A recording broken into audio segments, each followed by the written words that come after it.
Welcome back to the J.Town Press, and today we're going to be talking about a story that comes out of Chatham County at the Board of Elections meeting, where a 67-year-old grandmother was physically removed by police for exercising her First Amendment right. Miss Majoroni is very well known to be involved in the community and in our republic. She goes and does public comments in a lot of different public meetings, which is her right. There were a total of 15 people that spoke for public comment, and each got 3 minutes. Miss Majoroni brought up concerns about alleged voter irregularities and falsifying documents by election supervisor Billy Wooten. According to the Chatham County Police, Board of Election Chairman Judge Thomas J. Mahoney III asked officers to remove the woman who they say refused to leave the podium after her allotted time was up. I'm going to show you the video and you'll see the entire speech from beginning to end, and she wasn't even close to her 3 minutes.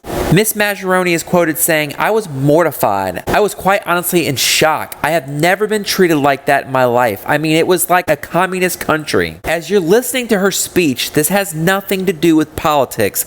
This is strictly about freedom of speech. If you restrict one, you restrict all. My name is Beth Majoroni, and I'm a registered voter of Chatham County. The message conveyed by all speakers today is that the Dominion voting system is fraught with opportunities to corrupt the integrity of our elections in Georgia, even under the best of circumstances. However, we have an added challenge in Chatham County.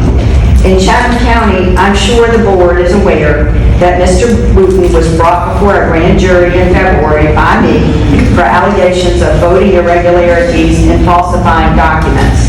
Based on the testimony of Mr. Wooten and his staff, the grand jury recommended that the Board of Elections improve training on chain of custody paperwork. The paperwork reviewed by the grand jury had many blank lines and inconsistent signatures, quote unquote.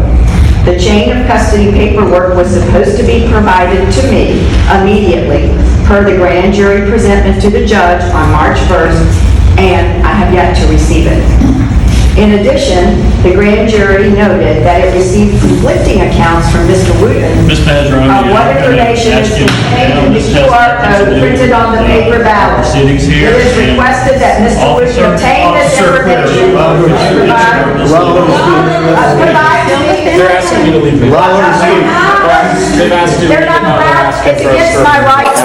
It's against my rights for you to ask me to leave. Please step outside. Does everybody have this on film? Because I'm. Come on. Come on. Leave me alone. Hey. Stand up. No, I'm not standing up. Never. I just want to help. Like, I don't know. You hurt me. You hurt me. Leave me alone. Leave me alone. Okay. Go ahead.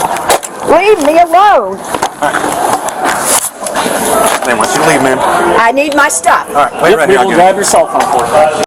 So, as of July 8th of 2024, Miss Majoroni has filed a federal lawsuit in the United States District Court for the Southern District of Georgia. Then the complaint goes into the events that led up to July 10th, 2023. The plaintiff states that she witnessed several issues at the polling place during the election, which sparked concerns. She sent an open records request, and they did not fully respond. She ended up taking it to the grand jury of Chatham County, who recommended that the BOE provide additional documents, which the BOE still never provided.